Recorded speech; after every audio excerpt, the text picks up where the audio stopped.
বোকা ঝোলা ছিল। সে একদিন কাস্তে নিয়ে ধান কাটতে গিয়ে ক্ষেতের মাঝখানে ঘুমিয়ে পড়ল। ঘুম থেকে উঠে আবার কাস্তে হাতে নিয়ে দেখল সেটা বড্ড গরম হয়েছে। কাস্তেখানা রোদ লেগে গরম হয়েছিল, কিন্তু ঝোলা ভাবল তার জ্বর হয়েছে। তখন সে, আমার কাস্তে তো মরে যাবে রে, আমার কাস্তে তো মরে যাবে রে বলে হাউ মাউ করে কাঁদতে লাগলো। পাশের ক্ষেতে এক চাষা কাজ করছিল।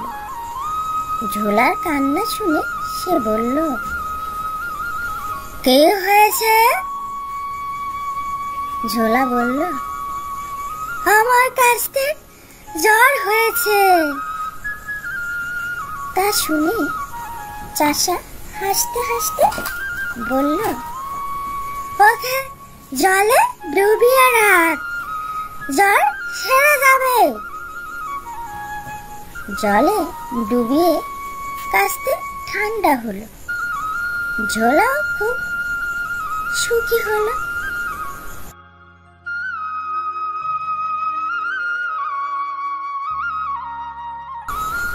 তারপর একদিন ঝোলা মায়ের জ্বর হয়েছে। সকলে বলল, বদ্যি ডাকো। ঝোলা বলল, আমি ওষুধ জানি বলে সে তার মাকে পুকুরে নিয়ে জলের ভিতরে চেপে ধরল। সে বেচারি যতই ছটফট করে, ঝোলা ততই আরো চেপে ধরে আর বলে, রস, এই তো তোর জ্বর সারছে।